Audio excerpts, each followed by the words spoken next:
This is Maurice Jones-Drew, and you're listening to the What's Bruin Show. 1, 2, 3, 4, 5, 6, 7, 8, UCLA, fight. You're listening to the What's Bruin Show, part of the What's Bruin Show Network, with your hosts, Jake Merrifield, Bill Shirley, Jamaal Artis, and Mike Regalado, bringing you anything and everything UCLA sports. And now, it's time for the What's Bruin Show. Well, hello, and welcome to What's Bruin. I am your host, Jake Merrifield, and I'm here by myself for now, although Mike Regalado will be joining us soon to talk about the Colorado game and the upcoming Arizona game in Tucson. It will eventually be an MJ edition. The ceiling is the roof. The MJ edition. But first, I want to tell you that it's the What's Bruin Symposium on the What's Bruin Show Network.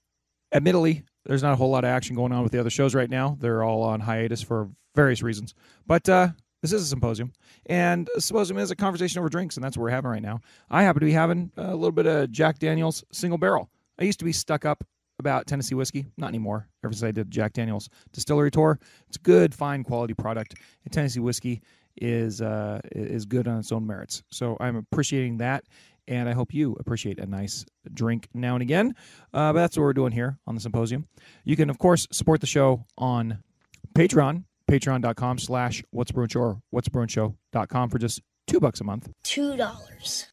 Or on Substack, whatsbruin.substack.com for just a little bit more. But you are supporting our independent little show here and sending us off into the future with whatever you deem necessary. And we appreciate your support. You can see the show on YouTube. Well, you can see a slideshow as you listen to the show on YouTube. Just search What's Bruin Show. And also on Twitter, at What's Bruin Show, Instagram, at What's Bruin Show, Threads, at What's Bruin Show. It's pretty much all at What's Bruin Show. You can email the show at whatsbruinshow@gmail.com with any of your suggestions or constructive compliments. And, of course, you can get merch. See the show notes for details, but we have a MyLocker site, mylocker.net/shop/what's-bruin. I know it's a handful. Look in the show notes. And, of course, you can also call the What's Bruin hotline. We've got a bunch of hotline calls this week, and we appreciate your calling in. But the hotline number is 805-399-4WBS, Second Reign of Troy. So we'll get to your calls a little bit later, but first I want to bring on my man Mike with the bro-affiliated headlines. Big applause, Big Mike. Iron Mike. Hey, Mike. Mike Regalado. All right, Mikey, what headlines we have?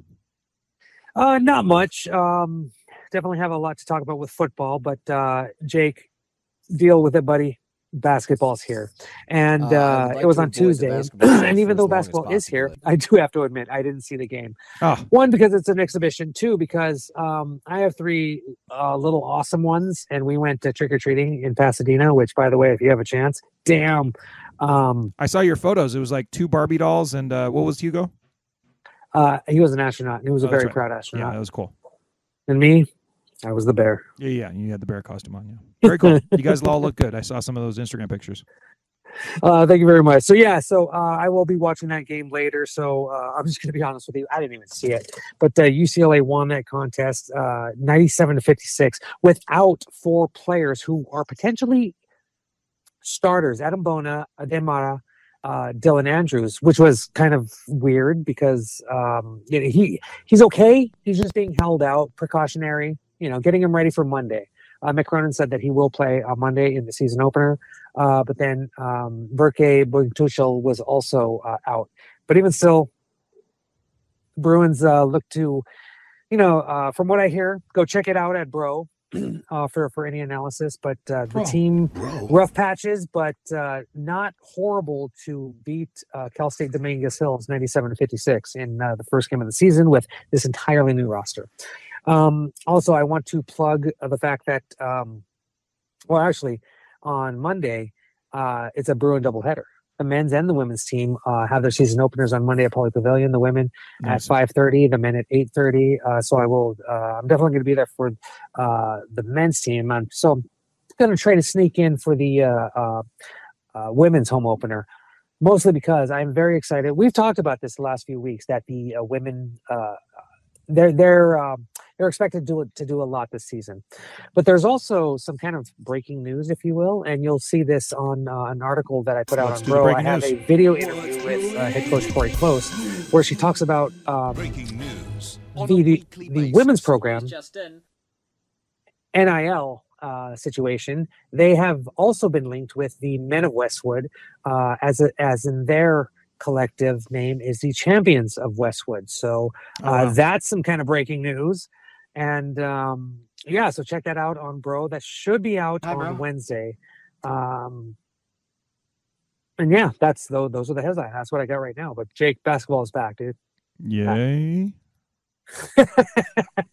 I mean, the Lakers have had a week already. The Lakers and Clippers are actually playing right now. Yeah, I'm not enjoying watching that game. I watched the first quarter, and the Lakers are down by like 17. They're only down by like 13 now. But really? Yeah. Well, the Clippers have beat them like 12 out of 13 times, or 11 in a row, or something nonsense. 11 straight. 11 straight. They own them until the postseason when they choke. So we'll see. But this might be, with Harden coming there, it might be the year that we actually get the Laker-Clipper matchup in the playoffs, which would be pretty cool. But we'll see. Although I'm not hoping for it, because the Clippers own the fucking Lakers in the last 3 years, so I don't like that. Anyways, Mike. That's what I was going to ask. Like, in recent memory, there's only been like one Lakers-Clippers playoff game, hasn't there? Never been. Or never been. Yeah. That's right. When Kobe was alive, they were supposed to have that hallway series. And then I think, as you said, the Clippers choked. Didn't happen. Yeah, it's so never sad. Come through. Too bad. Yeah, for whatever reason, it's never come through. Usually it's because the Clippers underachieve. A couple times because the Lakers underachieve. Well, the Clippers suck historically. Exactly. Let's not forget that. Mikey, yeah, the Lakers have 17 championships. Have the Clippers ever gone to the playoffs? They've got to times? one Western Conference final. I don't know. That's it. Yeah. Mikey, let's get right to the football stuff, though. Let's do it. Blue 32, California, hood, hey! Football.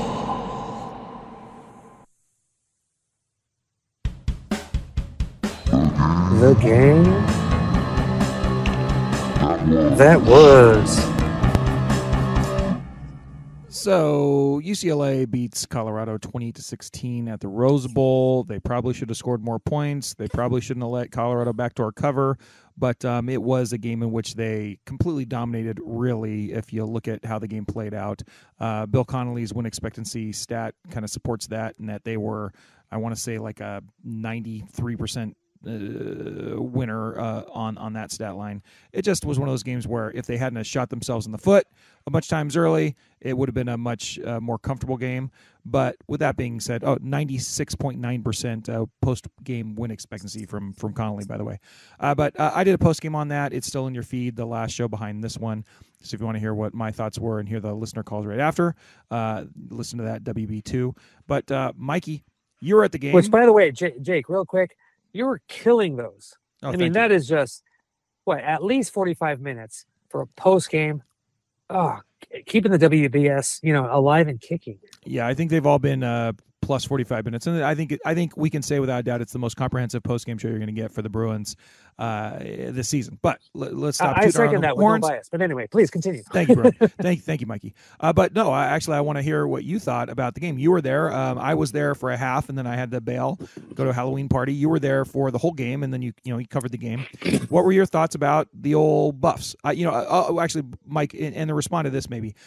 From the very first play, it was very clear to me, the Bruins were able to corral Colorado on offense and absolutely dominate and, destroy Shooter Sanders for most of the game. However, from the very first play where they had a handoff and he sprinted outside for 8 yards and they had a good opening drive, Colorado's team speed was very, very apparent and astounding at moments, right? Whether it's Travis Hunter making plays or just Shooter's accuracy or whatever, and the running backs were very fast. But obviously, you need more than just fast guys to win a football game. I think Colorado will be good in the future, but what were just your impressions of the game as a whole? I guess I didn't really ask you one whole question, but what were your thoughts on the Colorado game, Mikey? No, that's a good point. That is actually an excellent point. And one of the things I was going to talk about, how UCLA is kind of starting slow offensively, and Colorado came out, supercharged. But really quickly, just first off, I want to talk about the atmosphere. It was supposed to be sold out. There were some patches in the Coliseum, but at the same time, it has been the most attended UCLA game in the Chip Kelly history. So bravo to Mm-hmm. that. Secondly, just a ton of people. You could totally tell who the Dion fans were, not necessarily Colorado. I had a friend who said you can totally tell the difference. The dudes in the white polo shirts, the women in the white polo shirts, they definitely went to Colorado. The people that were in cowboy hats, they're Dion fans. Dion, yeah. But at the same time, it's pretty impressive. It was pretty impressive. But they, the Colorado people showed out, and why not? But at the same, but that's, the hype train is working. The mechanics of the current team, not so much. Now, you said it. This is going to be a really good team in the future. And apparently Dion wants to replace anyone who's not going to help him win, which was, that's just weird post-game conversation. Yeah, it was real classy. But aside from that, they came out very fast, but at the same time, it seemed like, it kind of seems like UCLA's defense is stalking its prey. Hey, let them do this. Let them do this. They'll still stop them. They're not just going to let them get any yardage that they can. But I could kind of tell, like right around the second quarter is when they started to clamp down and understand what Colorado was doing. And the fact that they got, I can't even remember what the number of times that they got at Shador, but it was insane. They had 7 sacks, high double digits, 10.5 tackles for a loss. Sorry, go ahead. I was just say all the stats for the pressures and stuff. The sacks were 7, but then everything else, the hits, the pressures, all that stuff was like in the high teens to low 20s. I mean, it was ridiculous. Yeah, just impressive. And they basically shut them down for the whole game. They got that, they got that last touchdown, which, whatever, they got it. It's not indicative of what the actual final score should have been. No. It pissed off a lot of people that gamble, but UCLA figured it out defensively. Offensively, starting out a little bit slow has kind of been a thing. They addressed this this week. I forget who it was. If I remember it, I'll let you guys know. But they, once again, just started off slow. And there are so many storylines with the offense right now. It looked really bad starting, mostly because they had 4 turnovers in the first half. But for up until all of those turnovers, it seemed like it was a really good drive. And then they stopped turning it over. Second half, they, just got, were able to, get in the end zone, put some points up. Special teams, woof. That needs to be figured out very soon. Because can you imagine how vital that would be in a very critical game? And then we have this type of production. They definitely have to figure it out. Hopefully sooner than later. There were a few people that were saying that. Do you think it's because Ethan Garbers wasn't holding for those games, or is it actual mechanics of the actual kicker? Which I don't want to put all that pressure on, because when you're a kicker and that's the only thing you do and you can't do it, that's gonna be painful. No, absolutely, absolutely. And no, this isn't. I don't think this is a case of that, because he hit a few early and now he's on like a cold streak. But bottom line is, it shouldn't matter who's holding the dang thing. They got to find some way to make it work. And at the end of the day, it's the kicker, not the holder, that's that's responsible for kicking the darn ball. And I don't know why. I don't know. It's something that needs to get shored up, because you can't count on. The Bruins are almost the 11th team in the Pac-12 right now. I want to say they're barely over 50% on their field goals. That's not going to cut it. Oh dear God! Yeah, they're 6 for 11. 6 for 11, and a couple of them were just absolutely terrible. And none of them have been like, I should check this stat, but I'm sure very few are over 40 yards. No, they're generally short. That's the problem, is that these look I mean, he doinked a 24-yard field goal. Like, that shouldn't happen. You doink a 45-yard one, we're like, okay, fine, that's okay. You almost made it. But from 24 yards, it should not be a doink.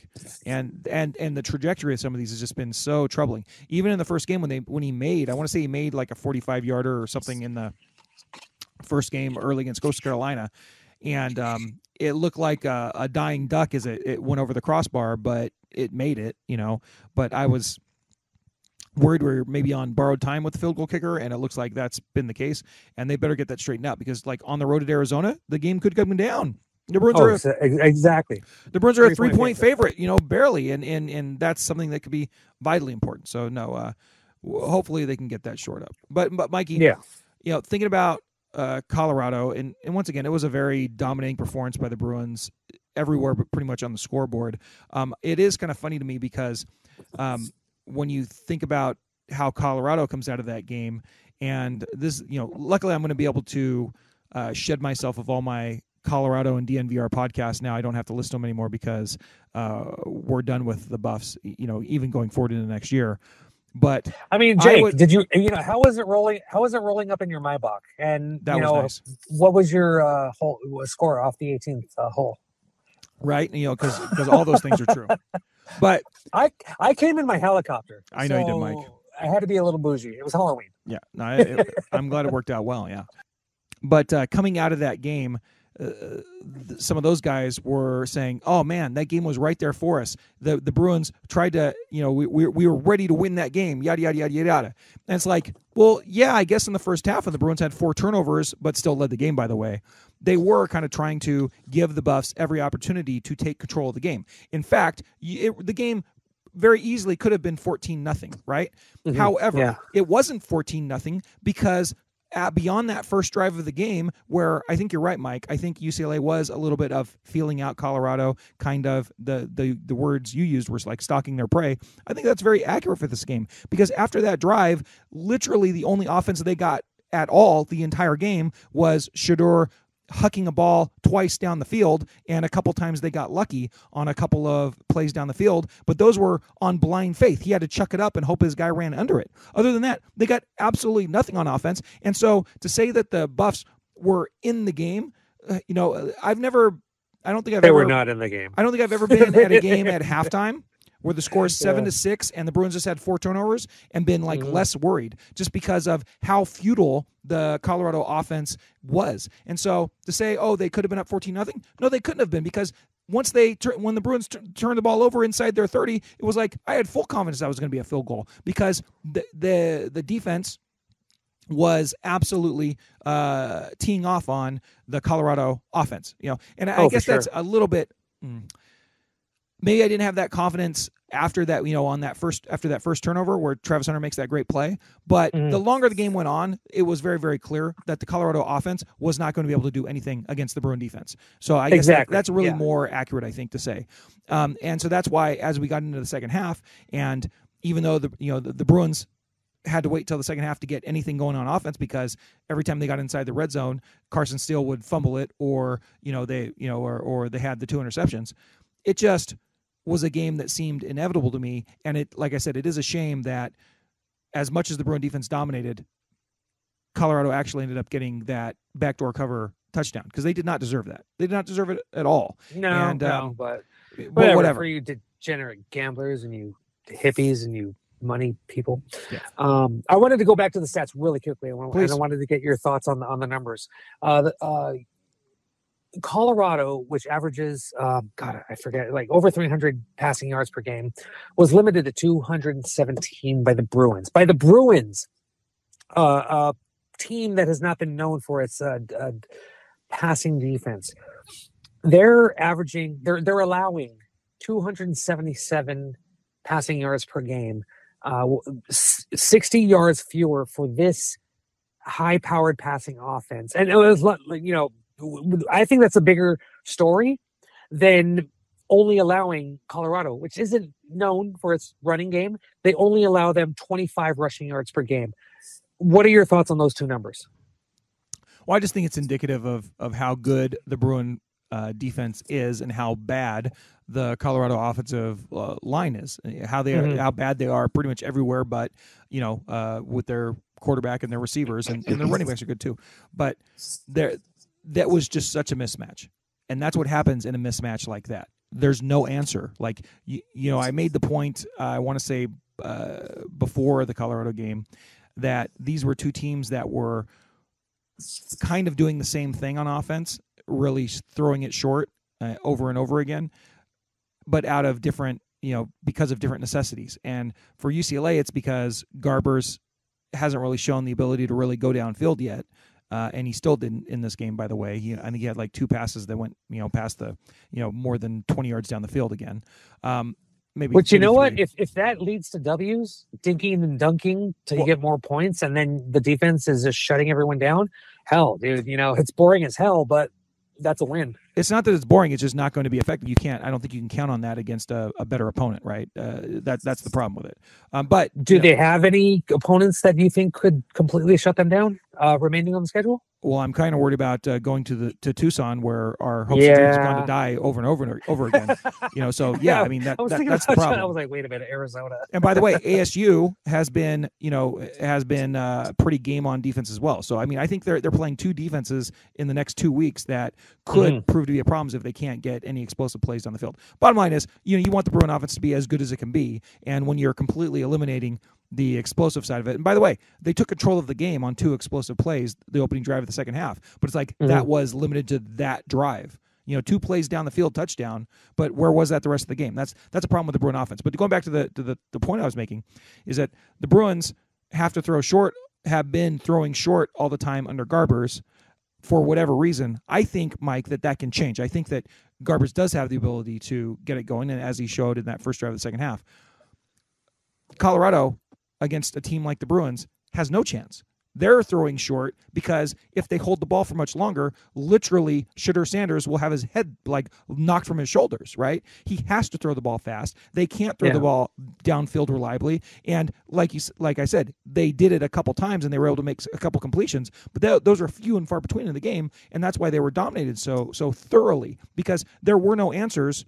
Colorado had no answers for the Bruin defense because they have nothing. They cannot block them one bit, and that's a problem, right? That's a complete mismatch, and that's why the Bruins, at the end of the day, statistically, even if they were sloppy with the turnovers, and that's what caused this game to be closer, statistically, they completely and physically, they completely dominated Colorado, and that's why Deion's talking about, I got to get rid of all these players and get new players, because he understands what happened, right? He doesn't want to see his son get hit 50 times. He doesn't want to see his son have to take a shot at halftime, I'm sure, by the way, but that's the state that they're in, and I think he knows that, right? They got lightning in a bottle early in the season, but now when you're playing in conference against teams that are much bigger, stronger than you on the inside, this is the kind of results you're going to get. Yeah, I mean, and it is a good effort. It's his first year. He has hype. He got those first 3 wins, which brought in viewers. People are still watching because this team can be explosive offensively, defensively, not really. Yeah. But well, by the way, Mike, I actually came out of that game more impressed with their defense than I thought I would be, because at the very least, at least they hit really hard. I mean, I thought, that's true. And did you think that Shiloh Sanders hit was? Yeah, because I see the argument both ways. He did what he needed to do and put his shoulder into the chest, but his head, went into the other head. And I know you are not a fan of the targeting. I hate targeting.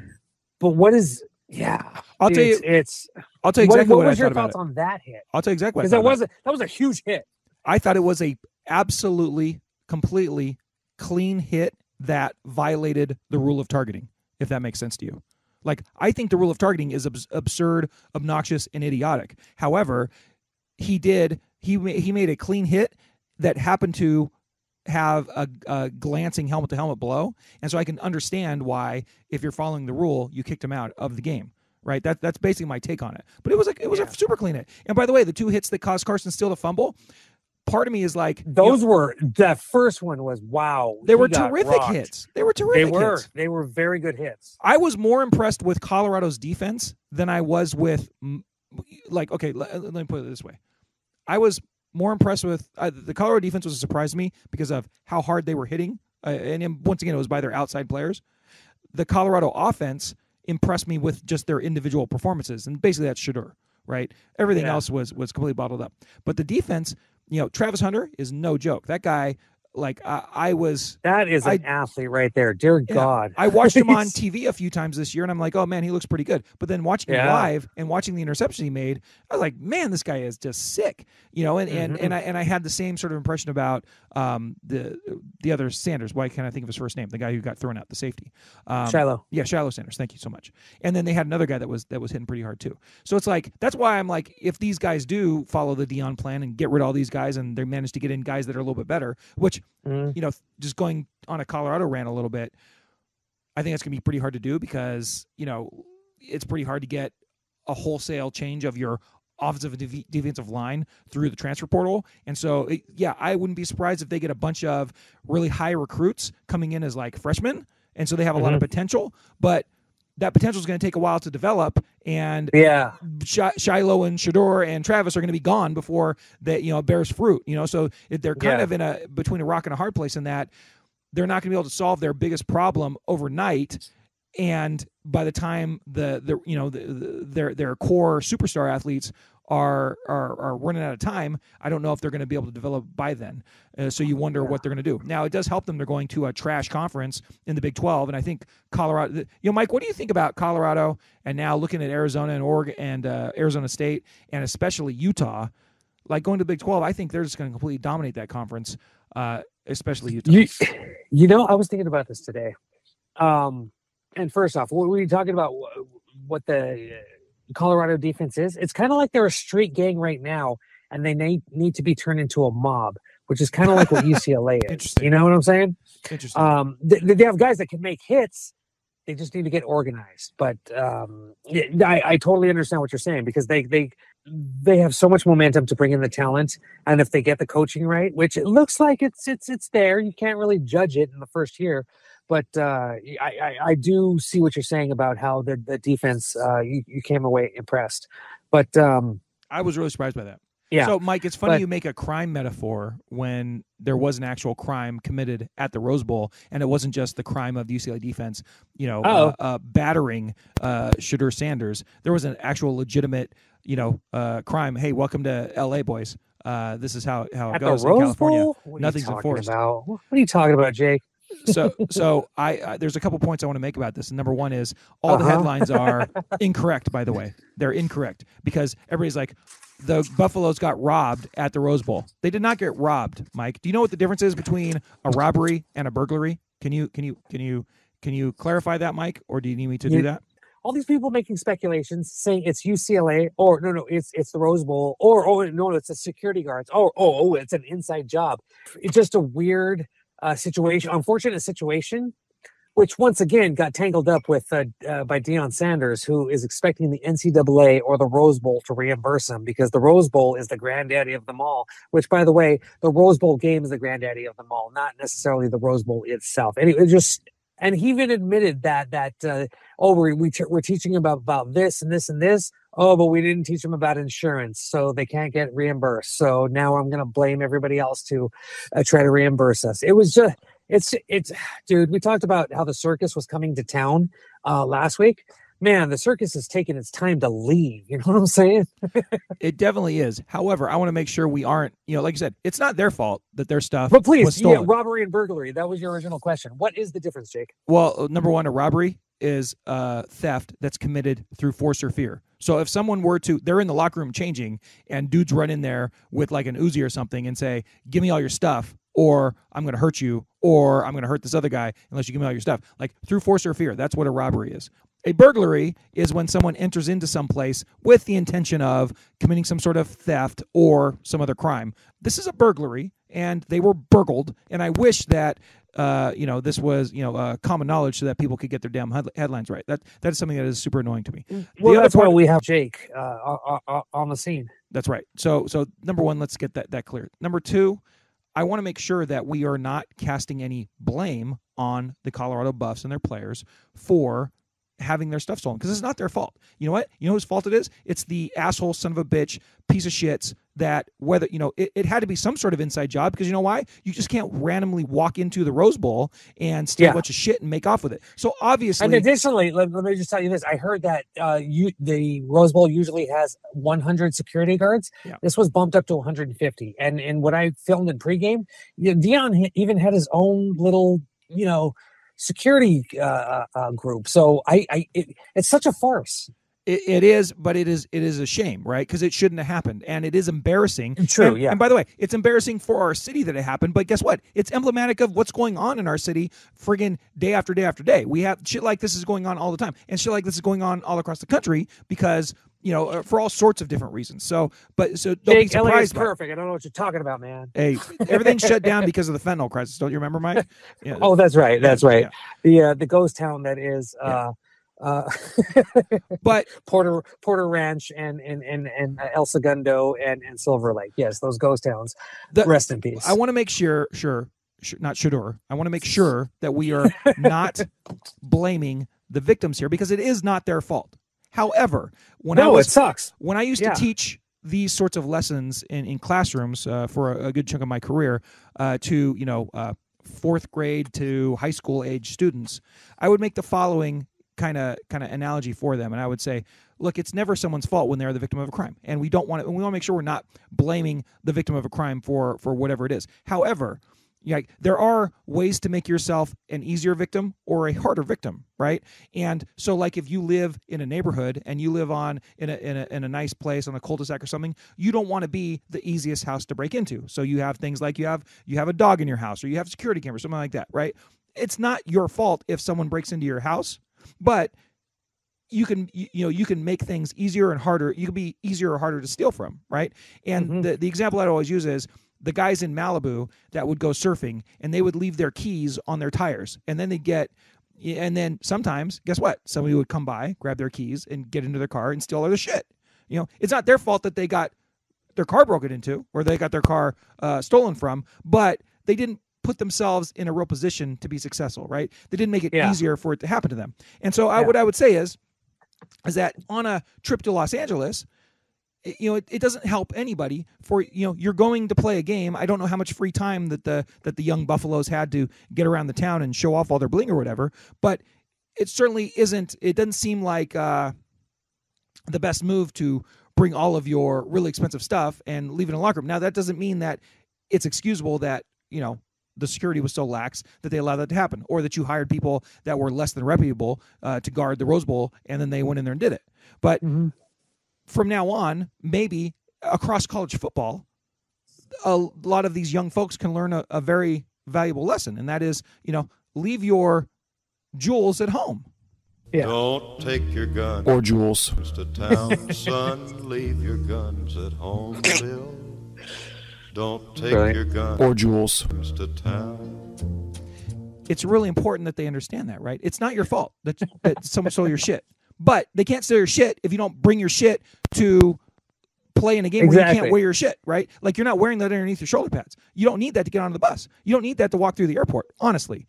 So I just hope that there is a lesson we learned here. Like Dion said, they didn't know to get insurance, right? And if you're not going to have insurance on all this really expensive shit, like, you think about how you hear stories in LA all the time of these celebrities are out there flossing their stuff, like they get followed home and get victimized, or someone will like the pool man or the maid or something will do an inside hit like that. And this is really no different than that. And I hope they find the perpetrators, and I hope they come to justice. They face justice.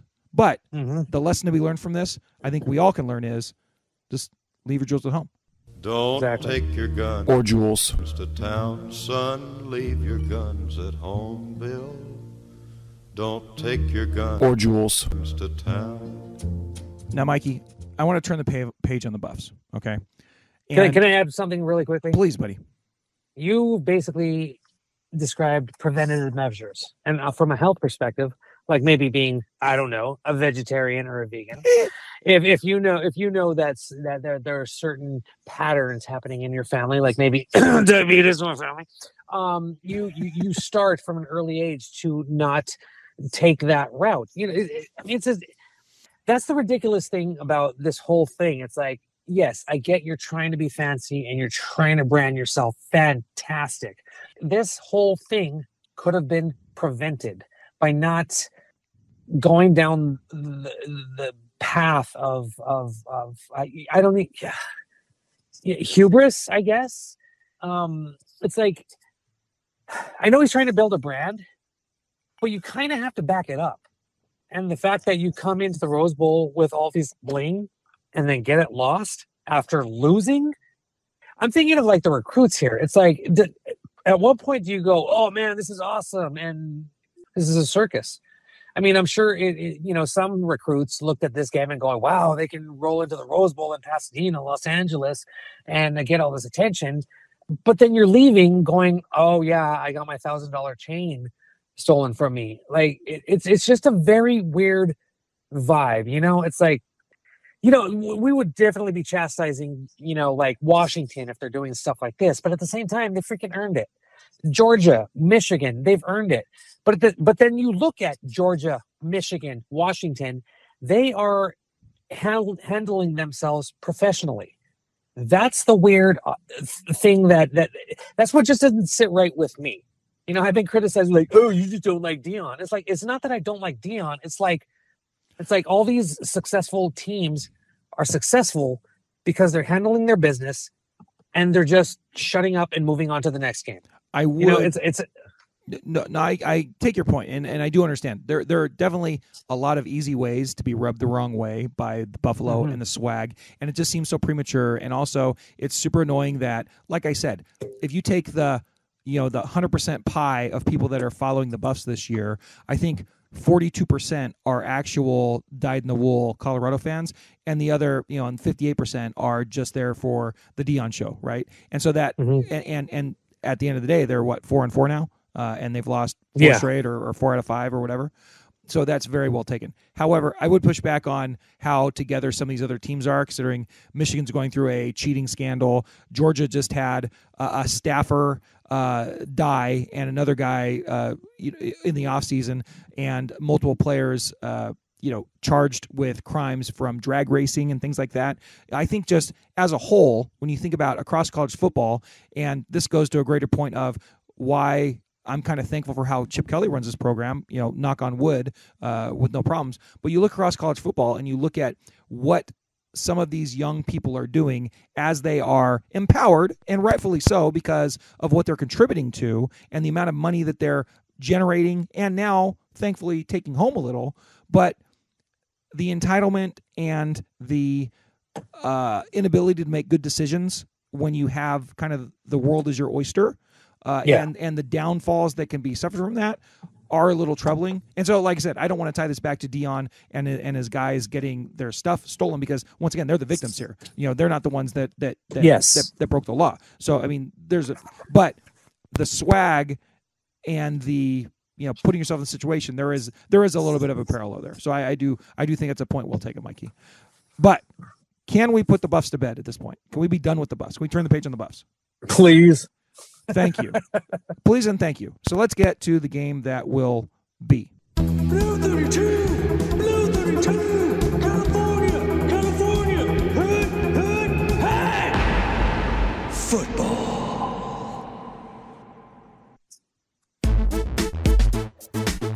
It's the game that will be. It's the game that will be, yo. It's the game that will be. All right, so the Bruins will be heading to the desert, along with me and Mike. We're going to go out there and meet Jamaal.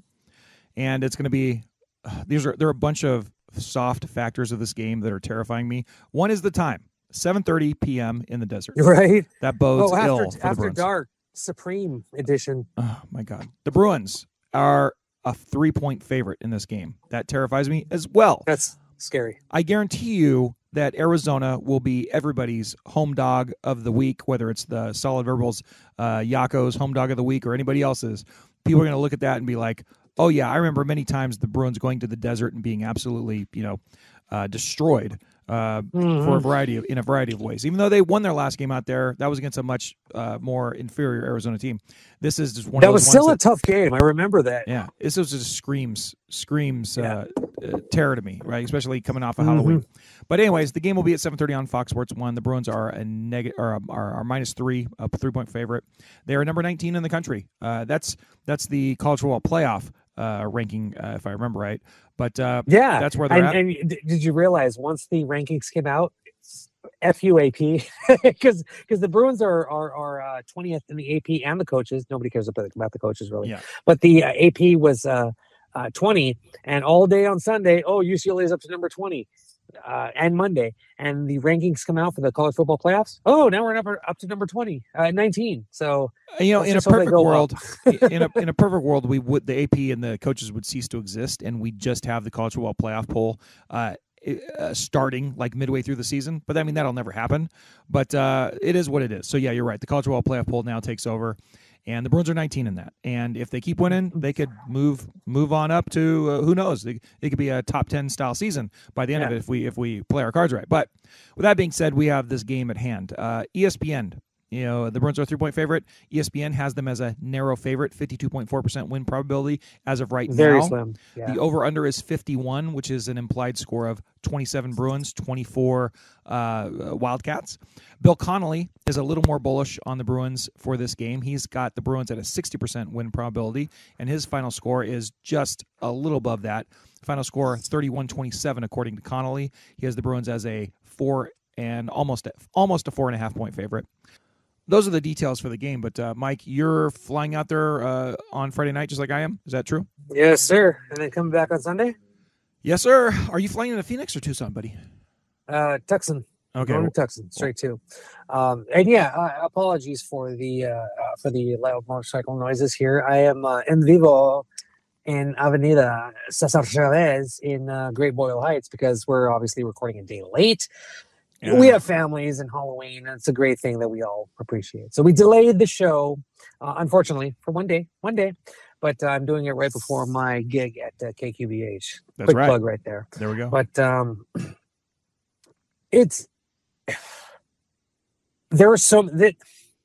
there have been UCLA Arizona games at Arizona, which have looked like UCLA should go in and dominate. Carl Durrell takes the Bruins in there, and they're on a what were they at, Jake? 7-0, 8-0 if they won that game, something like that. And then Arizona just annihilates them. There have been some heartbreakers in Tucson, and I'm not looking forward to this on many levels. But it's this year specifically is very fascinating because of what Jed the Fish has done. That's right. Don't forget in the desert, because obviously when Jim Mora got fired, he was promoted to interim head coach, and he had those last two games, and he was as an offensive coordinator, he was pretty impressive. And I remember a lot of fans saying, "Hey, why not give him a shot?" But at the same time, Chip Kelly's in the mix. I can understand why UCLA went with Chip Kelly over Jed Fish or anybody that was in contention at that time, for obvious reasons. And obviously it started slow, but I think every Bruin, despite what Bruin fans think of Chip Kelly right now, I would think that the majority of the fan base would agree that at that time, that was the best hire. Anyway, we're here now in 2023. Jed Fish has created a monster. He has 5 wins already with 4 games left. And I believe that was their win total from last season.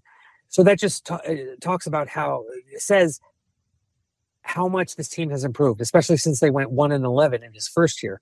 And now they're 5-3, I believe. One more win, they get bowl eligible. I honestly did not think that they would be at this point in the season.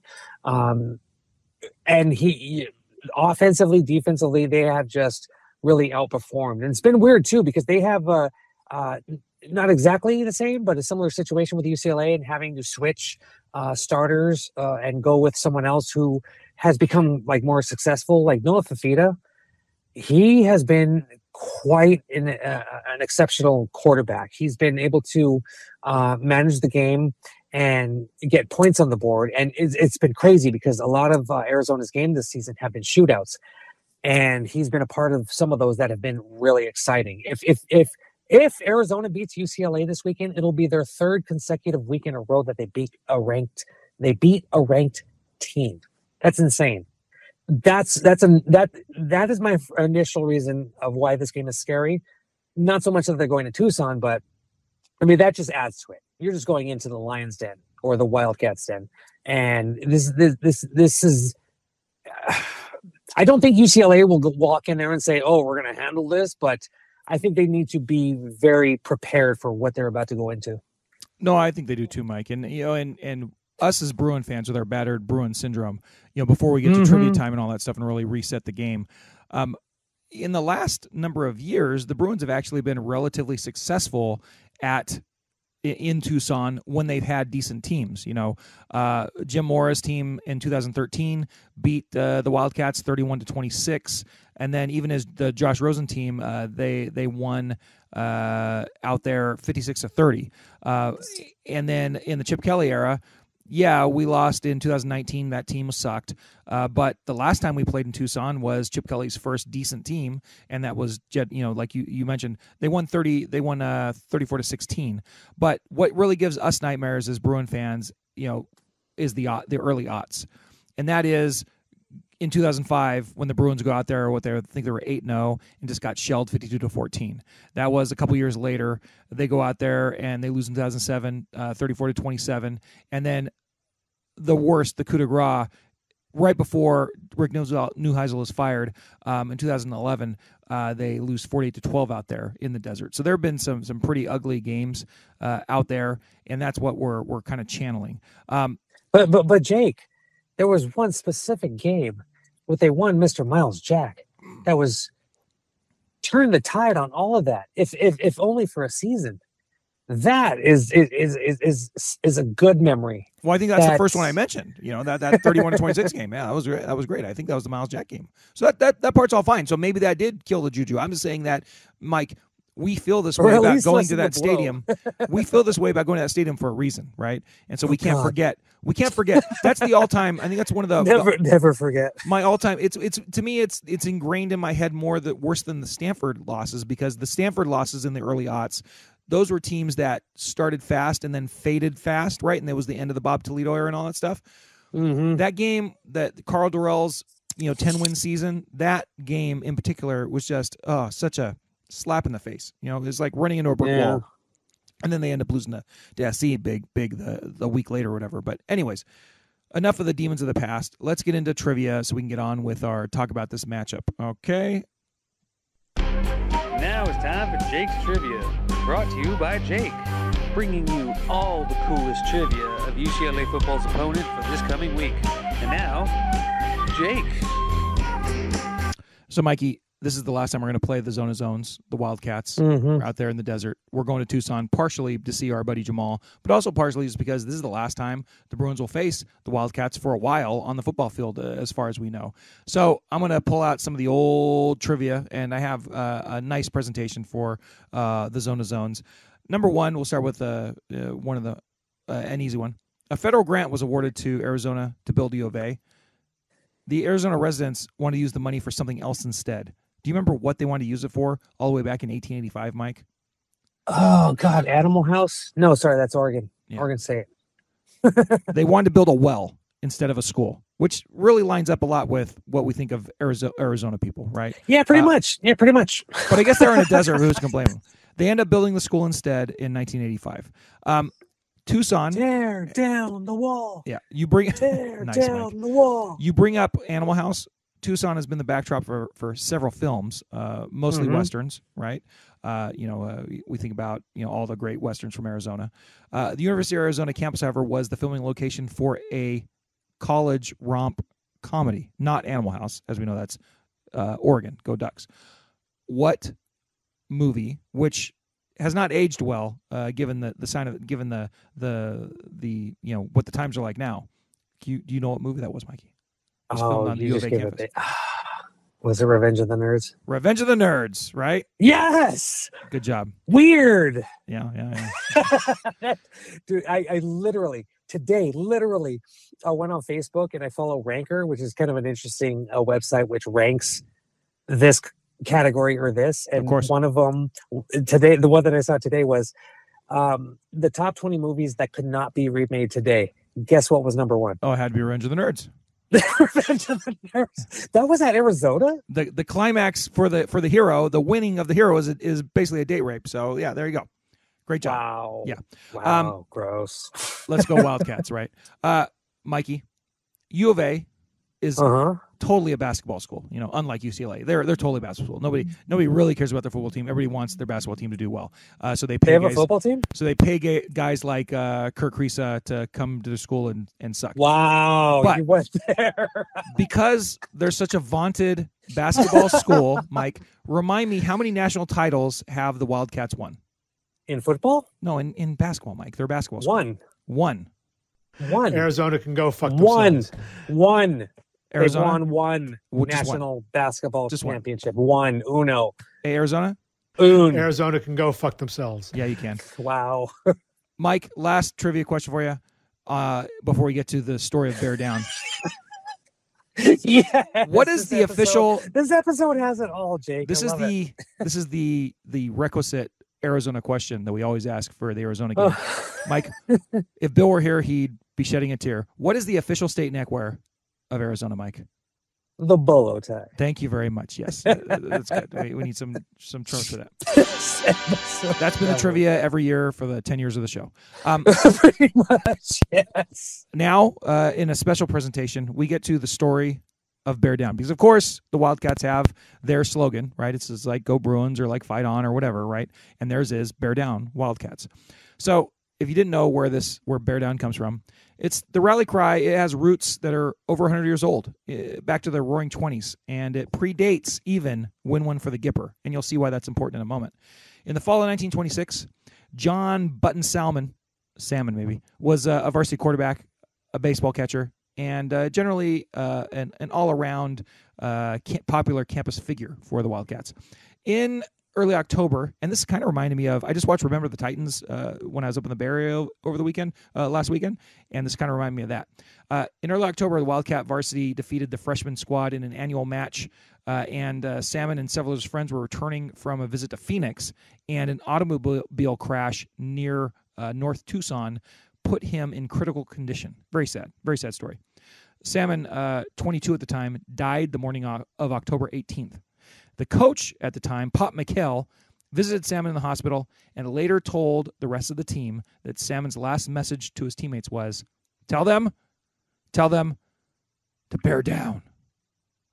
During his application process to be the director of the U of A band, when he was flying in an airplane, Jack Lee saw "Bear Down" on giant letters on one of the campus buildings, and he was inspired to pull something from his, to write it down while he was on the airplane, and he was inspired to write the song, their chant "Bear Down, Arizona."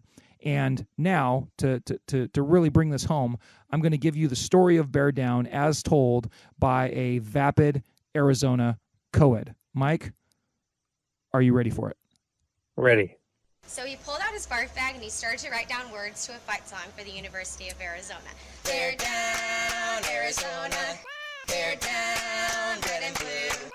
And those words he wrote on that barf bag became our fight song for the University of Arizona, and it's called Bear Down. Bear down, Arizona. Hit 'em hard, let 'em know who's who. Bear down. Mikey, are you ready for the Wildcats? Ready. Okay, so I'm actually kind of excited because we're recording a day late because of Halloween, but this actually means that we can use some of the awesome stats that Greg from the Pac-12 actually sends out, which he always sends out like Tuesday night for Wednesday morning, but I always get it too late to put into our show. Mm-hmm. So Mikey, I have a few stats for you regarding Arizona UCLA in this matchup. Number one, assuming that Noah Fifita starts against the Bruins, which we think he will be the first FBS quarterback since 2012 to make his first 5 career starts against AP-ranked opponents. That's how tough the Wildcat schedule has been, right? The last QB prior to Fifita to make his first 4 career starts against the AP-ranked opponents was Stanford's Kevin Hogan, who did in 2012. So that's kind of exciting. Wow. Number 19 UCLA against Colorado on Saturday. The Bruins turned over 4 times, marking the first time the Bruins have won a game when committing at least 4 turnovers since 2012 versus Houston. And the first time they've won a conference game while committing 4 turnovers since 2009 against Washington. That was a Neuheisel year, not a good year. So, I mean, that's some pretty rare air when you turn over 4 times and still win the game. But that shows how much the Bruins dominated the Colorado team. It was ridiculous. Exactly. This week's trip to Tucson will be the Bruins' last chance to earn a regular season win outside the state of California this season. How you like that? Does that just blow your mind? That's crazy. I didn't even think about that. But it is. The Wildcats have the best record through 8 games, their best record through 8 games since 2017. With a win, this is what shows you what Arizona has on the line. They could become bowl eligible for the first time since 2017. And it would also extend their winning streak to 3 games over AP-ranked teams, and it would be their longest winning streak against AP-ranked teams since 1992. So this Wildcat team, which we thought was going to be kind of so-so this year, is really flirting with some pretty fun stuff for them. So they're motivated, right? And that's what scares me about this game. As far as the all-time series goes, UCLA leads this series 27-18 with 2 ties, and they're 8-4 in the Pac-12 era. Like I said, some of our nightmares about Arizona are from earlier times, before the Pac-12, but they're still there.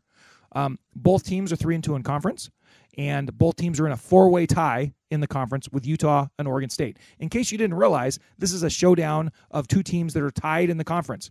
Big, important game, right? Even though, and by the way, Mike, thinking about how Arizona has been playing, don't you think they should be ranked? As opposed to some of these other teams. Like, I know they've got the 3 losses, but they feel like a ranked team to me, even though they're not. So I don't know where they land in the otherwise receiving votes. Last couple stats for you, Mikey. UCLA is 6-0 this season when they score at least how many points? What do you think? I think I saw the stat. 35? 25. If they can get to 25, okay. That's their magic number. If they can get to 25, they're going to win the game. So let's think about that when they play Arizona. And guess what? Sorry. You're right. That stat that I just spit out was the average amount of points for the top 5 or top 6 college football playoff teams, something like that. They're all averaging like 35 points a game or above. We can make this like a rot index. The Rain of Troy used to have an index for like if the Trojans score this many points, they're going to win. Well, the Bruins, if they can get to 25 points, things look good for them in this game. Guess what? They're 0-2 when they don't score 25 points. Both were road losses to AP-ranked opponents. We know the horror show that was Utah and the tragedy in Corvallis. All right. Mike, thinking about this game before we get to, the nuts and bolts of the zone of zones, what are you thinking about this matchup going to the desert? Like I said, it's just tough considering the fact that UCLA does not do well there historically, but I've always been a big believer that who gives a crap what happens in the past. You got to deal with what's happening now and the situation that is in front of you. But that is another part that scares me, because the situation in front of UCLA is the fact that Jedd Fisch has really got this team going. The fact that it was such a grinded out game against Oregon State, but it was so fun to watch. It was such a good game. This Arizona team is very scary, and I do not expect, if UCLA wins, and we're going to get into predictions soon, if UCLA wins, it will not be by a lot. But I will also not be surprised if Arizona wins this game, considering the fact that they have a lot of momentum on their side. UCLA does not do well in Tucson, and they're running on all cylinders. I am really wondering how this will shake out, because I agree with you, Mike. The last balanced team we played was Oregon State, and Oregon State was able to kind of take advantage of some of the Bruin defense a little bit, because they were just harder to defend, right? And Arizona has a little bit of that going on in this game. They're balanced. Their pass versus run is fairly balanced. And I'm wondering what wins out. Does their balance win out and allow the Bruin defense to be a little more vulnerable than they have been against some of these other opponents? Or will they, Oregon State, I think we thought was pretty darn good on offense, pretty darn good running the ball, and good enough throwing the ball. I don't know if Zona is quite as good as Oregon State, notwithstanding last week when they beat the Oregon State, right? They beat them at home. But will they be able to run the ball good enough to open up what they need to open up in the passing game, or will the Bruin defense be able to overwhelm them? Maybe not as much as they did Colorado, certainly not that well, but there is a point of you have to be at least so good to pose this UCLA defense problems, I think. And so I don't know. That's what's going to be the test. Is Zona good enough to kind of really take advantage of the openings that whatever UCLA decides to give them the ability to strike out against? But they got some guys that can play. And being at home is certainly good for them. And I'm real curious to see how they do on offense. They got Noah Fafita, right? We just talked about him a minute ago. He's played against 4 ranked opponents. He's throwing for 75% accuracy, almost 8 yards per attempt. He's got 11 Insane. TDs to 3 interceptions, and he's been in pretty much over 300 yards a game over that time. So, I mean, he hasn't been a slouch. However, you think about, like, the competition that he's faced, you know. Yeah, how has their defense been? Well, their defense, I'll get to that in a minute, but I mean, so he's thrown. No, I'm talking about the defenses that Fafita has gone against, like nationally in the conference. Well, I'm just saying, that's what I'm saying. So he's played in the 4 games against these ranked opponents. Washington, I don't think we think Washington is a fantastic team, but they don't have the best defense in the country. They're like in the 70 or 80th rankings as far as most defensive stats go. We know what Southern California's defense is like, right? I think we all agree that Washington State's defense is pretty darn vulnerable, right? Even though that was at Washington State. The toughest defense they've played in that 4-game stretch was Oregon State, which I think, you know, is in the ballpark of UCLA, but I don't think nearly as good. But they still put up 27 points against Oregon State. But what does that mean? What will they be able to put up against the Bruins? I don't know. I'm hoping the Bruins can hold them under 20, and I think if they do, I think the Bruins will have a chance to win the game. You know, but this will be the toughest test defensively that they have faced all season. You can say that about the Wildcat offense. Like, the Bruin defense is something that they haven't seen yet. So we're going to have to hope that is going to be good enough to hold them down. When they're running the ball, they have like 3 backs who are all pretty good. One's coming back from injury. Michael Wiley was their lead back, but he got hurt. So he's been out a few games, but I think he might be coming back. DJ Williams and Jonah Coleman have been splitting the work, and they've both been pretty good. I think Jonah Coleman's averaged 8 yards a carry or something, pretty gaudy. And I think DJ Williams has been more like 4 or 5, but they've both been pretty good. And then the wide receivers, you're not going to get guys that are much better than Jacob Cowing and T-Mac McMillan. So they definitely have some potential to pose the Bruins some problems. Don't you think, Mike? Yeah, it kind of reminds me, not exactly, but you remember when you coined the term the amoeba offense during the Mora era? I do. You especially made that a narrative with the offense, them being able to go to. God, I wish we could play that one Jim Mora clip where he's talking about every single play that he's going to do, but simplistically, it was just being able to pass and run, have a good balance, and just be dynamic in each aspect of the offense. And that's kind of what's going on. I mean, it's not completely explosive. It's not, Fafita, who's only played, hasn't started the entire season.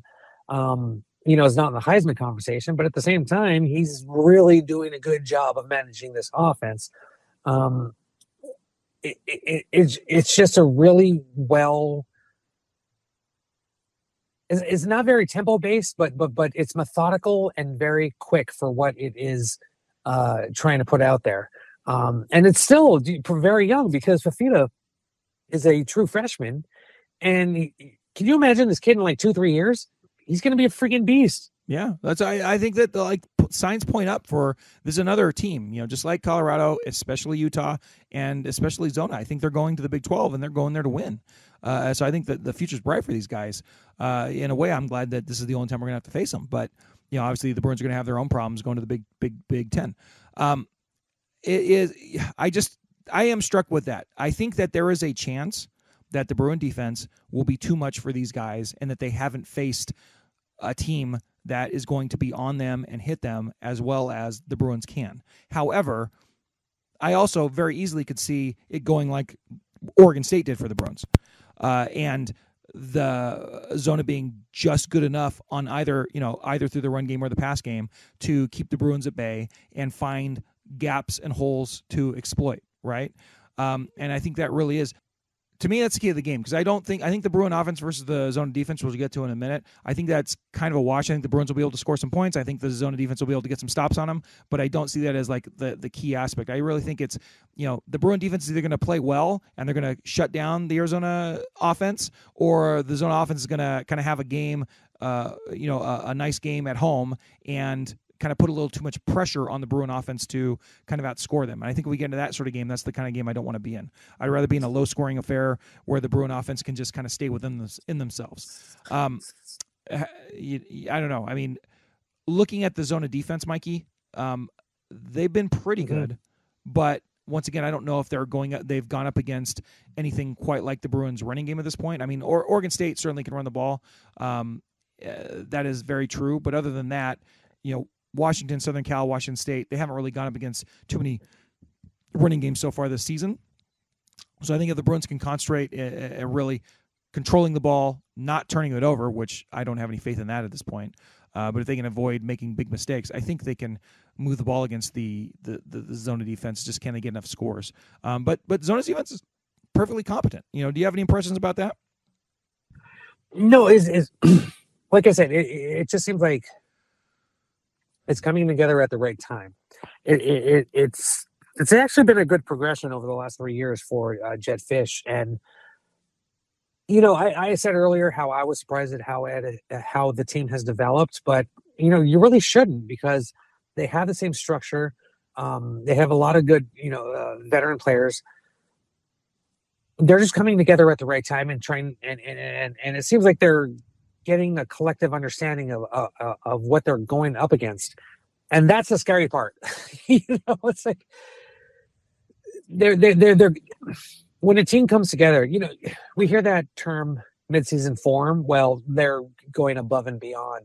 And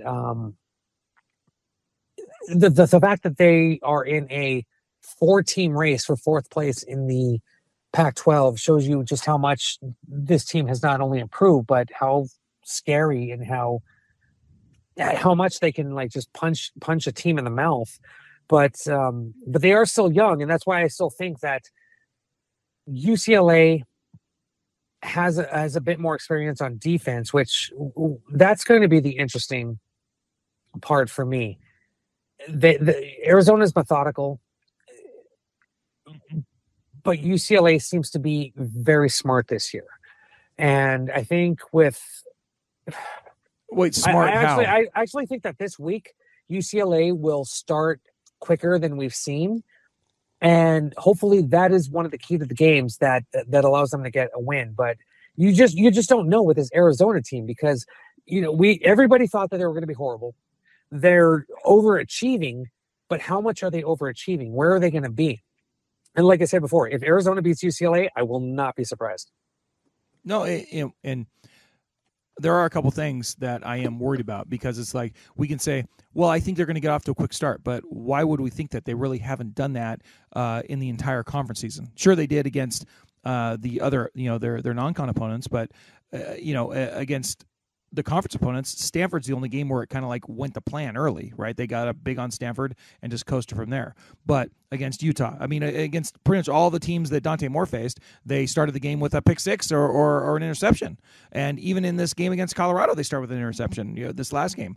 And so part of me is I'm worried about the Bruins and their turnovers, because they've shown that they just turn the ball over. And after 8 games, is that just a characteristic of this team? I thought that a couple of the ones against Colorado were kind of freak turnovers. The 2 Carson Steele ones especially, those were plays that I don't think would normally happen, but for the great hits that were laid on him by the Colorado backfield, and then the turnover, the 2 interceptions were kind of more Travis Hunter than really anything the quarterbacks really did wrong, so to speak. But still, the Bruins are finding ways to turn the ball over in each and every game they play, and that is worrisome, right? And so I'm worried about them getting off to a bad start, because they've done it quite a few times this year. And at the same time, I mentioned how the Arizona defense is very respectable. They're really more than respectable, right? They're pretty stout against the run. It's not as gaudy as the Bruins are with their, sub 2 yards per rush average or whatever. They're at 3.21 yards per rush. And they're not gaudy on defense in any way, except for the fact that most of their opponents, they're holding them to less yards than their averages. They're holding them to less of a score than their averages. And they're roughly in the top 50 in TFLs and sacks. They average 6 TFLs a game and 2.5 sacks per game. And those are all perfectly legitimate and respectable numbers. And they're not imminently vulnerable in any respect. So I think it is important for the Bruins to not put themselves in a bad position early in this game, because there's no guarantees against this zona defense that if you give them a little bit of a spark, that they aren't going to be able to put a lot of pressure on the Bruins. And if you give this offense any life, I think that they can kind of get loose with it. Now, it helps that the Bruin defense has been so good all year, and it helps that Fafita, as much as we've been singing his praises, is literally 4.5 feet tall. So is he going to have some problems running around back there? If the Bruin tree trunks coming at him, we'll see. I think these are all kind of issues that could cut in the Bruins' favor. But this isn't a game on the road where they can F around. They got to go in there and really. They're the favorite in this game. Vegas says so. They need to go in there and show it, and go in there and really put it on the Wildcats and try not to give them any life. It's hard to do that for a whole college football game. The games are so long, but the Bruins, I just don't want to see Arizona string together big moments in this game, because that could spell some big trouble for the Bruins. Mike, I think we started talking about turnovers right here, and then I waxed on, but what is your opinion of that? Yeah, that's the thing. For everything that UCLA is doing defensively, the sacks and the tackles for loss are great, those forced punts, but not exactly turnovers. And UCLA has had its fair share of forcing turnovers, picking up fumbles or getting interceptions. And God bless you, Alex Johnson, who I believe he's leading the Pac-12 in interceptions per game. But still, dude is a walk-on. He's a baller. The fact that UCLA's offense is not just a baller, man. Exactly. I was waiting for that. The fact that UCLA's offense is giving up so much. And it's weird. It's just because you look at it like there should be no reason. There are 3 turnovers and 3 interceptions in a first quarter. Those were kind of like legitimate turnovers, as you said. Those hits were big, which caused the turnovers, the fumbles, and it's sometimes you just can't help it. If a defense makes a great play, like there's just no way you could have avoided that. But that's the thing. You got to put your team, your offense in a position to avoid those turnovers, get them out to the, sidelines, or, if they're in the middle of the field, go down before you get, just completely wrecked. But, it's all circumstantial. Every play is different. I'm not going to say, hey, this is what you should have done, because I don't know. I wasn't there. But UCLA does have to put itself in a good position offensively. And what I mean by that is not, the scoring, fantastic. Your slow starts, whatever. But as we saw in this last game, 4 turnovers in the first half, just completely, it was like a gut punch, and then they had to get their breath back, and then they finally started doing stuff in the second half. You can't have that happen, especially late in the season or the postseason. Yeah, no, and I am hoping that their turnover luck is better in the last part of this season, because I thought that they were very unlucky against Colorado, just with the 2 fumbles Carson still had. Fear maybe one of those might happen, but not 2 like they did, and that certainly is costing them points, and it's costing them momentum. But one thing to keep in mind, the turnover battle in this game is very, very important, just considering that they have had 2 turnovers at least in 6 of their 8 games this season, and that has really crippled their ability on offense to put up some nice gaudy numbers. Now, on the flip side, Arizona, under Jed the Fish, is +5 in turnovers in their 11 wins, and they're -30 in turnovers in their 21 losses, which, generally correlates. You have more turnovers, generally you're going to lose the game. You have less turnovers, you win the turnover battle, generally you're going to win the game. I mean, so that's not a surprise correlation, but it just points to how important that is in this game and for the Bruins going forward. They got to slow these turnovers down, and hopefully that happens. They went from Moore to Garbers pretty much specifically because of the turnovers, and then they end up getting through the Stanford game clean, but then melting down against Colorado. They can't have that continue to happen. All right, it's time for our predictions, Mike, but before we do that, we haven't had the opportunity yet this show, and I want to get this out of the way. What is the name of the Bruins starting quarterback, Mike? This weekend, the Bruins will have starting, and I'll tell you why. It's because may have some ups and downs, but for the most part, there is a comfort level with what he has been able to do. But yes, Ethan Garbers should be the starter for this weekend. My name is Ethan. Just call me Eve. That'll be a drop for Ethan now going forward. I may have to lower the Ethan part of it, but I like it. It was brought to us by the logo designer for the What's Bruin Show, Dave. And I want to thank you, Dave, because as soon as I heard it, I was like, oh, yeah, I like that quite a bit. And I was searching for an Ethan drop. So, Ethan, if you keep playing as the Bruins starting quarterback, we'll be hearing this quite a bit. My name is Ethan. Or just call me E. But thank you, Mike, for that. Mike, what's your prediction for this game? You know, I didn't think it would be this close. Just trying to I try to imagine the offense versus defense, the defense versus offense, and just see what they do best against certain teams that are lesser than them and what they are able to do against teams that are better than them. And I still come down to what the freaking projected spread is. I have UCLA winning 21-18. Oh, 21-18. Okay. Mike, I told you it was close to yours. Yeah. I'm at 24 Bruins, 19 Arizona, and I'm hoping that the Bruin defense, I think the Arizona offense will be able to move the ball better on them than the Buffs, obviously. But I'm hoping the Bruin defense can hold them to field goals and limit the big plays like they have been able to do all season pretty much. Get a touchdown there, but then a bunch of field goals. And I'm hoping the Bruin offense can put together at least 4 scoring drives. And I'm imagining that there's not going to be a whole lot of field goals from the Bruins, so they're going to have to score touchdowns. So I'm hoping they get to 24, hoping they hold Arizona 19. 24-19 will be the Bruin victory, and we're off and running from there on to ASU at the Rose Bowl. Mikey, it's been great. We're going to bring you back for What's Bruin with You in a few minutes, but we also have a bunch of listener calls that I want to get to right now. So we'll be back in a minute with you, okay? All right, it's time to get your calls, 805-399-4WBS. Second Rate of Troy, that's the phone number.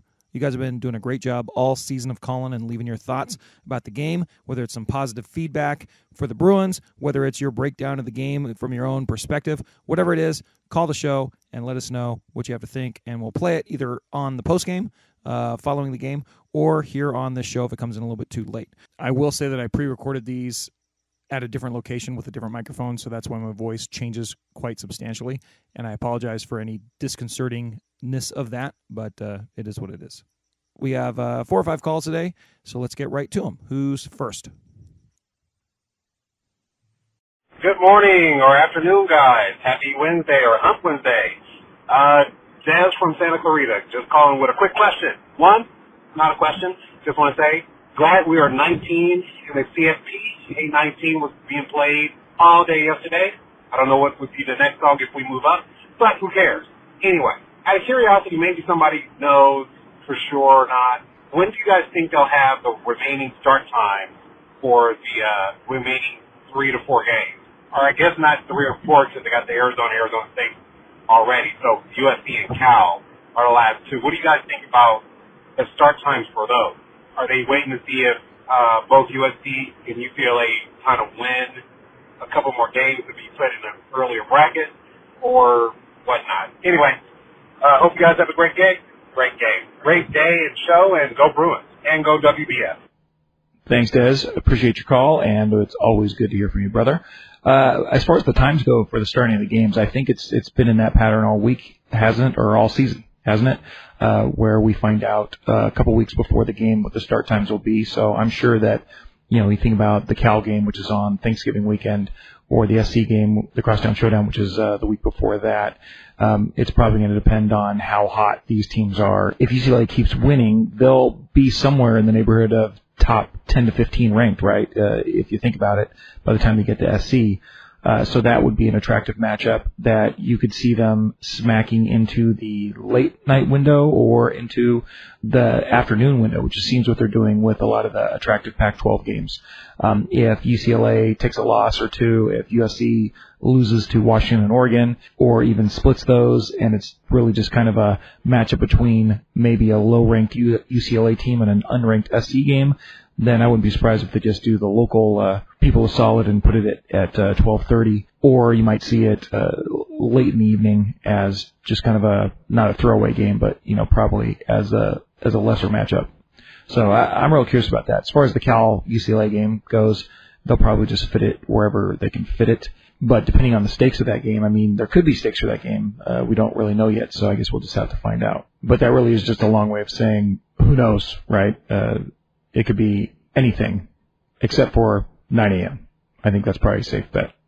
It's not going to be 9 a.m. We haven't been used to UCLA contending for anything in the last game of the season for a while, so that'll be a rarefied experience for us if it comes to fruition. Or it'll just be like normal, and it'll just be a depressing game at the Rose Bowl, or as we're trying to play out the end of the season and wait for our crappy bowl game. So I guess we'll have to wait and see.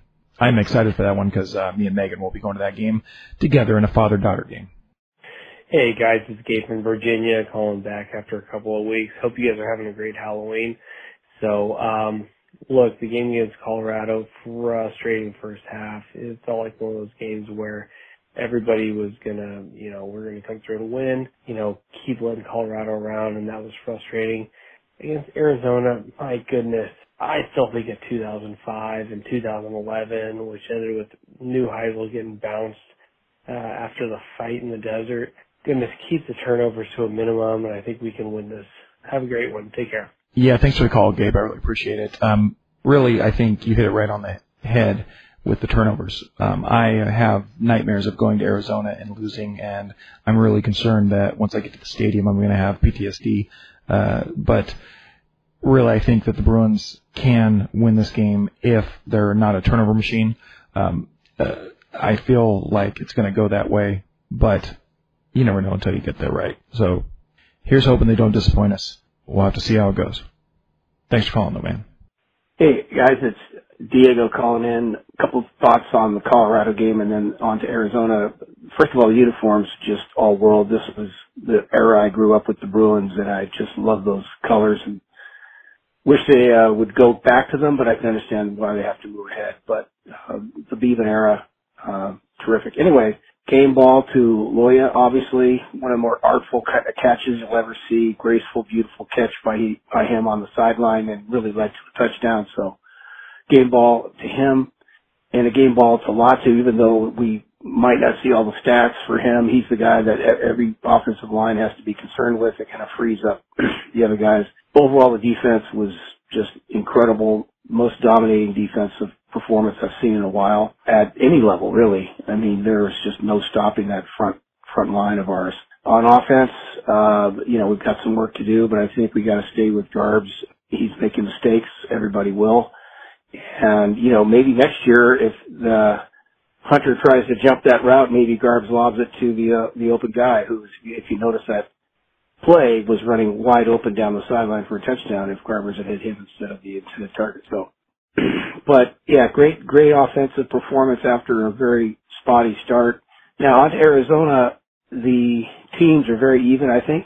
Both have strengths, weaknesses. I think we're a little bit stronger on defense than they are. I think that's why we'll win. And I think the key player for us is going to be Carl Jones and how well he can spy on Fafita, because Fafita is a good passer and he's a crafty runner. So I think it'll pay dividends for us to spy him and keep him contained, make him deal with our front four and not let him escape. So Carl Jones, you're the guy to look for next game. If you play well and you do your job really well, we're going to win. So I'd say it's going to be something like Bruins, 34, Tucson, 28, somewhere in that range. All right, go Bruins. Bye. Yeah, thanks, Diego, once again for calling. And I had the same thought about Garbers on that play with Hunter. And actually later in the game, they did get Craig in kind of basically on the same sort of play where he's just wide open down the sideline. And that was one of the few big plays they had in that game, which I'm hoping they can have more of as we go through this. I think your take on Arizona is right on, spot on. So let's hope that you are also prophetic in that. But thank you once again. We always enjoy your calls. And we will talk to you next time. Okay, last call. Hi, What's Bruin Show? This is Carrie. I love your show, and I have a question for you. First, on the Colorado game, great defensive win. I mean, I love this defense. 5 stars. I mean, that defense is so good you can spot your opponent 4 turnovers and still pull out a win, Incredible. I was curious, do you think that if the Bruins play the same as they did with Colorado, but without 3 of the turnovers, would they beat Zona? And I'm kind of following up the petition idea from one of your callers from the last show. Basically, it was to only run the ball on the first possession. And that kind of spoke to me because I think Chip Kelly has this, advanced play calling system, and he's got new players though, and sometimes I just want him to keep it simple. On those first drives, I mean, they've all been turnover prone, no matter who the quarterback is. I think that's more about the play calling than the quarterback, but if they just run it, I would much rather them 3 and out and punt than turnover. And it gives the quarterback time to read the defense, gives the receivers time to read the defense, get a vibe going, and, you know, at maybe third possession, they're more in a place to do like a big play or you know, some sort of more advanced passing. But curious about your thoughts. Carson Ryan, definite faller. I feel for him. I've had a concussion. I still have to deal with the consequences of that. So I hope he's all right. RJ, I feel for him. Like, I think he's got it in him. And I hope he finds his vibe soon, because I know he really wants to help this team. And yeah, I think, that's what I have to say this time around. Thank you for taking my call, and look forward to hearing you guys on your show later this week. Happy Halloween. Go Bruins! Thank you so much, Carrie. It's always a pleasure to hear from you. And yeah, I think the Bruins would have only had, one turnover against Colorado. They would have won by 30, right? Because so many of those turnovers, especially the two with Carson, were going in there to score points. So yeah, and then they had that missed field goal tragedy too. But as far as keeping it simple, in some circles, KISS, keep it simple, stupid, is a rule to go by. And I think, to a degree, I think the Bruins are being a little overcomplicated, and I think that maybe they should run to pass instead of what they seem to have been wanting to do all season, which is kind of pass to run, even though they end up running the ball regardless, right? So I think, whether it's you don't run the ball for the first 2 series, I know that might be a tad extreme, but certainly ease into the game a little bit more by establishing your running game, because you have proven that you pretty much can run on pretty much everybody you've played, with the exception of Utah probably. So why not? That sounds like a perfectly sound strategy. And as far as concussions go, I'm right there with you. I've also had some concussions, multiple, more than 5 probably in my life, and a couple of them self-inflicted. Once I walked into an amusement park ride when I was sweeping late at night and knocked myself out for a minute and a half. So I got that going for me, and maybe that explains a lot about this podcast and me talking. But yeah, concussions are no fun. So yeah, I hope Carson gets well soon, as well as any of the other Bruins that are dinged up. But thank you so much for calling. You're becoming a fine contributor to the show, Carrie, and you are always welcome. Go Bruins indeed. Okay, Mike, it's time for What's Bruin with You. What's brewing with you? You ask me. What's brewing with me? Yeah. What's brewing with you? What's brewing with me? What's brewing with you? Mikey, I know you got to get your radio gig quick, so what's brewing with you, brother? Well, aside from having a very busy and very COVID-fearing time at the Rose Bowl, there were a lot of fucking people there, dude. I swear, That's funny. It was crazy. I had a lot of friends coming into town. That's a lot of people at the Rose Bowl. You did. I saw Bill and Sarah there. I didn't see Jake for our usual halftime. You saw Sarah there? What was she doing there? Susie. I saw Susie. Sorry. By the way, amazing Medusa costume. She did have. But yeah, it was just so packed. Like, so many people were like, "Oh my God, are you going to be there?" Like at halftime, met a few friends or Twitter people. But yeah, so that was a very fun weekend, and it just led into a very busy Halloween, which nothing out of the ordinary. Although I do appreciate that my oldest daughter, Violet, was going to every house and like sneaking 2 candies and going, "Hey, Dad, I got Very you some." smart. I'm like, Very "Bless smart. you, girl." But my gripe today is so I work at KQBH radio in Boyle Heights, and really cool spot because there's also a fantastic pizza place, which is actually a really cool sports bar. But the venue above is called the Paramount, and it's a fantastic venue. But I was a little irked by what I saw last week. They have one of those chalkboard stands outside, and it said, "Oh, we play Lakers and Dodgers and Chargers and Trojans, and that was about it. I'm like, what? Where are the Bruins? A few days later, I come out and they have the marquee, which is beautiful. It said, oh no, this was actually 2 weeks ago, because the Dodgers were actually still in the playoffs, but they didn't because they sucked. So sad. The marquee on one side said "Go Dodgers," the other side said "Go Trojans." I'm like, what? What? Where's the Bruin love? I can almost guarantee that there were more Bruins in East LA than Trojan fans, and it's a scientific fact, which I wrote about at the beginning of the season, how UCLA is one of the top 20 most popular brands in college football, where the Trojans are not so much. So nothing against the Paramount. I love it. It is a fantastic venue, but I think you should stop shopping there, Mike. I'm not upset. I'm just disappointed. I see that. Jake, what's brewing with you? Nothing. I'm getting ready for the road trip. I'm looking forward to going out there to see you and Jamaal, and I'm hoping that we come back with the Bruin victory. And after that, I'm going to Vegas next week for the league meeting for the National Public Safety Football League. So I'm a busy boy, and I'm just looking forward to this traveling, and we'll see how it goes. And then onward to the holiday season. So the football season for college football is always very fun, but also very exhausting. And I'm feeling that exhaustion kind of kicking in at this point, but I'm just pushing through and hoping we get to the end with some fun stuff to cheer for. So that's where I'm at, Mikey. Yeah, I feel you, man. It's been tough so far, but now, damn, dude. We have basketball season coming up. We have Thanksgiving. We have Christmas. We have New Year's. We have Mummers in Philadelphia. I'm not giving away future plans. I'm just saying, but this is a great time of year. My favorite time of year is fall. Winter is great, but god damn, it is so tiring. I feel you, Jake. I feel you. Oh my gosh! And I just happy surprise, Mike. I just fired up the scoreboard for the NBA, and the Lakers have come back from being down by 17 in the first quarter, and now they're leading the Clippers by like 7 points or 9 points with like 2 minutes left. I hope they don't blow this goddamn game. But LeBron dropped 32. Kawhi had like 30 points in the first quarter. Hey, that's a happy surprise.